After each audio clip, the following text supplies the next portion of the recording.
بسم اللہ الرحمن الرحیم۔ عید کے دن شیطان کیا کیا کرتا ہے؟ جب وہ دیکھتا ہے کہ اللہ نے اپنے بندوں کو یوں ہی معاف کر دیا تو وہ غم اور افسوس سے بھر جاتا ہے۔ وہ فرماتے ہیں کہ اگر کوئی ایک نیکی کے بعد دوسری نیکی کرتا ہے تو یہ اس بات کا اشارہ ہے کہ اس کی پہلی نیکی اللہ نے قبول کر لی۔ عید کا دن مطلب خوشیوں کا دن، عبادت کا دن۔ پر ایک سوال جو شاید دماغ میں آتا ہے، وہ شیطان جسے پورے رمضان زنجیروں میں باندھ کر رکھا جاتا ہے، آخر عید کے دن وہ ہوتا کہاں ہے؟ آج ہم اسی گہرے راز سے پردہ اٹھانے والے ہیں۔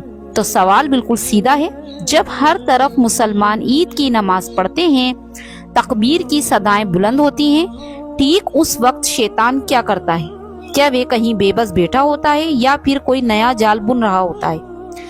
دیکھیے، اس سوال کا جواب اگر چاہیے تو اس ویڈیو کو پورا ضرور دیکھیں۔ رمضان کے مہینے سے پہلے یہ سمجھنا پڑے گا کہ رمضان میں شیطان کے ساتھ اصل میں ہوتا کیا ہے۔ حضور پاک صلی اللہ علیہ وسلم کی باتوں میں، جنہیں حدیث کہتے ہیں، یہ بات ایک دم صاف ہے۔ جیسے ہی رمضان کا مہینہ شروع ہوتا ہے، شیطانوں کو قید کر دیا جاتا ہے، اور یہی وجہ ہے کہ اس مہینے میں فضا میں ایک الگ سا سکون ہوتا ہے، ایک نیکی کا احساس ہوتا ہے۔ پر یہیں ایک اور سوال ہے کہ اگر سارے کے سارے شیطان بند ہو جاتے ہیں تو پھر بھی کچھ لوگ رمضان کے مہینے میں گناہ کیسے کرتے ہیں؟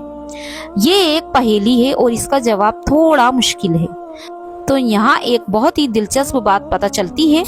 حدیث میں صاف کہا گیا ہے کہ جو بڑے بڑے سرکش شیطان ہوتے ہیں ان کو قید کیا جاتا ہے، لیکن انسان کے اندر جو اس کا نفس ہے، مطلب ہماری اپنی خواہشیں، ہماری بری عادتیں، ہماری کمزوریاں، وہ تو آزاد رہتی ہیں۔ اور سچ تو یہی ہے کہ اکثر گناہ کی اصلی جڑ یہی ہے۔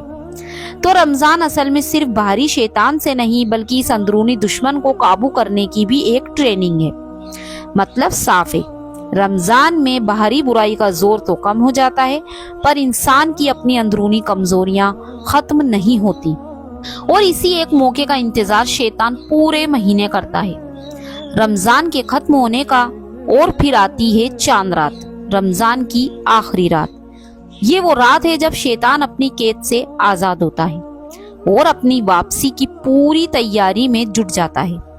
اس کے لیے یہ ایک گولڈن چانس ہے۔ ذرا سوچئے، چاند رات کا ماحول، لوگ عید کی تیاریوں میں، شاپنگ میں، بازاروں کی رونق میں مشروق ہو جاتے ہیں۔ پورے مہینے کی عبادت کے بعد اس رات میں دھیان تھوڑا سا دنیا کی طرف کھنچ جاتا ہے، اور بس یہیں سے شیطان اپنا کام شروع کر دیتا ہے۔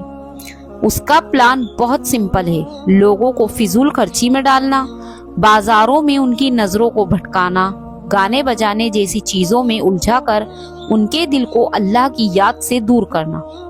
اس کا مقصد صرف اور صرف ایک ہے، پورے رمضان جو بھی محنت کی گئی، جو بھی عبادت ہوئی، اس کے اثر کو جتنا ہو سکے کمزور کر دو، تاکہ عید کی صبح تک انسان پھر سے اسی جگہ آ جائے جہاں وہ رمضان سے پہلے تھا۔ عید کی صبح جب ہر کوئی خوشی خوشی عیدگاہ کی طرف جاتا ہے، تب آسمان میں ایک بالکل ہی الگ منظر چل رہا ہے۔ حدیث میں ایک بہت ہی خوبصورت بات چیت کا ذکر ہے۔ اللہ اپنے فرشتوں سے پوچھتا ہے جبکہ زمین پر اس کے بندے نماز کے لیے جمع ہوتے ہیں کہ میرے ان بندوں نے پورے مہینے میرے لیے روزے رکھے، آج یہ کیا چاہتے ہیں؟ تو فرشتے جواب دیتے ہیں، اے اللہ، انہوں نے پورے مہینے صرف تیری خوشی کے لیے سب کچھ کیا، اور آج یہ اپنی اس محنت کا انعام مانگ رہے ہیں۔ اور تب وہ جواب آتا ہے جس کا انتظار ہر مومن کو ہوتا ہے۔ اللہ فرماتا ہے، فرشتوں گواہ رہنا، میں نے ان سب کو معاف کر دیا۔ بس سوچ کر دیکھیے، ایک مہینے کی پوری محنت کا سب سے بڑا انعام، اللہ کی معافی، بس ایک پل میں مل جاتی ہے۔ لیکن ایک ہے جو اس منظر کو دیکھ کر بالکل خوش نہیں، اور وہ ہے شیطان۔ جب وہ دیکھتا ہے کہ اللہ نے اپنے بندوں کو یوں ہی معاف کر دیا تو وہ غم اور افسوس میں پڑ جاتا ہے۔ اس کی پریشانی کی وجہ یہی ہے کہ جس انسان کو بہکانے میں اس نے اپنا پورا سال لگایا، اللہ نے اسے رمضان کی برکت سے ایک ہی دن میں معاف کر دیا۔ مطلب اس کی ساری محنت بیکار ہو گئی، اور بس اسی ہار کی بوکھلاہٹ میں وہ عید کے دن اپنی آخری اور سب سے زوردار کوشش کرتا ہے۔ اس کا ٹارگٹ ہوتا ہے کہ جیسے ہی لوگ نماز سے فارغ ہوں، انہیں فوراً کسی گناہ میں ڈال دو۔ ان کی اس پاک خوشی کو حرام کاموں میں بدل دو اور ان کے دلوں میں دکھاوا اور تکبر پیدا کر دو۔ تو یہیں سے اس کہانی کا رخ اپنی طرف مڑتا ہے، شیطان کی کہانی۔ تو سمجھ لیجئے اب سوال ہم پر ہے۔ یہ بات تو اب تک صاف ہو چکی ہے کہ شیطان عید کے دن بھی اپنا کام نہیں چھوڑتا، وہ تو اپنی آخری سانس تک کوشش کرے گا۔ لیکن کیا صرف وہی ذمہ دار ہے یا پھر اصلی لڑائی باہر ہے؟ بلکہ ہمارے اندر ہے، ہماری اپنی نفس کے ساتھ، ہماری اپنی عادتوں کے ساتھ، جسے ہم نے رمضان میں کنٹرول کر رکھا تھا۔ رمضان شیطان کو قید کرنے اور ہمارے نفس کو ٹرین کرنے کا مہینہ ہے، اور عید اس محنت کا انعام۔ لیکن ان سب کے باوجود ایک سب سے بڑا اور شاید سب سے مشکل سوال سامنے آ کر کھڑا ہے، وہ یہ ہے کہ رمضان کی پوری ٹریننگ کے بعد، اللہ کی طرف سے معافی کا اتنا بڑا تحفہ ملنے کے بعد بھی آخر ایسا کیا ہوتا ہے کہ بہت سے لوگ واپس انہی گناہوں کی طرف لوٹ جاتے ہیں؟ اس سوال کا جواب شاید کسی اور کے پاس نہیں، بلکہ ہم سب کو اپنے اندر ہی ڈھونڈنا چاہیے۔ اور یہی شاید عید کا اصلی امتحان ہے۔ عید کی ساری رونق اور خوشیوں کے بعد کیا کبھی ایسا محسوس ہوتا ہے کہ کچھ بدل سا گیا؟ وہ اچھی عادتیں جو رمضان میں تھی، وہ اچانک جیسے غائب ہونے لگتی ہیں۔ تو چلیے آج اسی الجھن کو تھوڑا سمجھنے کی کوشش کرتے ہیں۔ عید کا جشن ختم ہو جاتا ہے، وہ مبارک مہینہ بیت گیا، اب ایک بہت ہی جانا پہچانا لیکن تھوڑا پریشان کرنے والا بدلاؤ شروع ہو۔ ہم سب دھیرے دھیرے اپنی پرانی عادتوں کی طرف لوٹتے ہیں، اور یہیں پر سب سے بڑا سوال ہے کہ رمضان کی وہ اچھی عادتیں، وہ روحانی سکون آخر اتنی جلدی غائب کیوں ہو گئیں؟ ایسا لگتا ہے جیسے ایک قدم آگے بڑھے اور پھر 2 قدم پیچھے چلے گئے، مطلب ایک مہینے کی ساری محنت پر بس کچھ ہی دنوں میں پانی پھر گیا۔ جو انسان پابندی سے نماز پڑھ رہا تھا اب وہ سست ہو گیا، جو قرآن کی تلاوت کر رہا تھا اس نے اب اس کی طرف دیکھا ہی نہیں، وہ دل جو اللہ کے ذکر سے نرم تھا اب پھر سے سخت محسوس ہونے لگا، اور انسان واپس انہی گناہوں کی طرف لوٹ گیا جس سے اس نے توبہ کی تھی۔ تو سوال یہ ہے کہ اس کے پیچھے کیا ہے؟ تو چلیے اس روحانی پہیلی کے پہلے مجرم کو پکڑتے ہیں۔ جو پہلا اور سب سے بڑا شک ہے وہ جاتا ہے شیطان پر۔ آئیے اس کی چالوں کو سمجھتے ہیں۔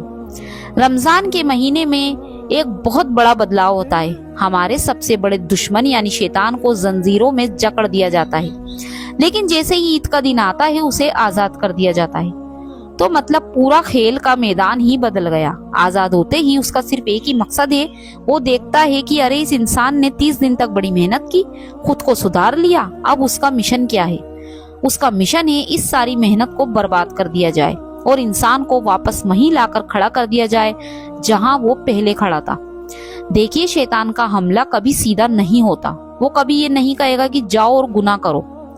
اس کی چال بہت دھیمی اور سوچی سمجھی ہوتی ہے۔ سب سے پہلے وہ نماز کو لے کر دل میں ایک سستی کا آلس پیدا کرتا ہے، پھر وہ کانوں میں فسفساتا ہے، ارے کوئی بات نہیں، آج چھوڑ دو، کل پڑھ لیں گے، اور دھیرے دھیرے یہی کل کرتے کرتے نماز پوری طرح سے چھوٹ جاتی ہے۔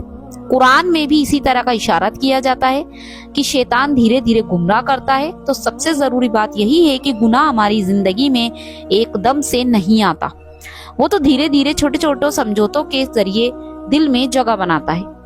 بس ایک بار یا پھر اس سے کیا فرق پڑتا ہے؟ اچھا، شیطان کی ایک اور بہت خطرناک چال ہے جسے سمجھنا بہت ضروری ہے، اور وہ ہے گناہ کو ایک خوبصورت نام دے کر پیش کرنا، اسے خوشی کا سیلیبریشن کا لباس پہنا دینا۔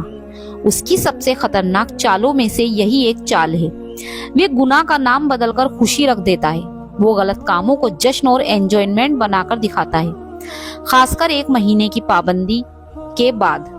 پھر ہمارے اندر سے ہی ایک آواز آتی ہے، ارے آج تو عید ہے، تھوڑا بہت تو چلتا ہے۔ بس یہیں وہ سوچ ہے، یہیں سے وہ چھوٹا سا سمجھوتا ہے جو بڑے گناہوں کا دروازہ کھول دیتا ہے۔ یہی تھوڑا تھوڑا ایک دن بہت بڑا بن جاتا ہے۔ لیکن کہانی میں ایک اور نیا موڑ ہے۔ اب تک تو ہم نے صرف باہری دشمن کی بات کی، پر کیا ہماری ساری غلطی صرف شیطان کی ہے؟ شاید جواب اتنا سیدھا نہیں جتنا لگتا ہے۔ ایک پل رک کر ذرا سوچئے، کیا ہماری ہر غلطی، ہر ایک گناہ کے لیے صرف اور صرف شیطان ہی ذمہ دار ہے، یا پھر کوئی اور بھی ہے جو اس کھیل میں شامل ہے؟ اور یہیں پر اسلام ہمیں ایک دوسرے دشمن کے بارے میں بتاتا ہے، اور وہ ہے ہماری نفس۔ نفس یعنی ہمارا من، ہماری خواہشیں، ہماری اندرونی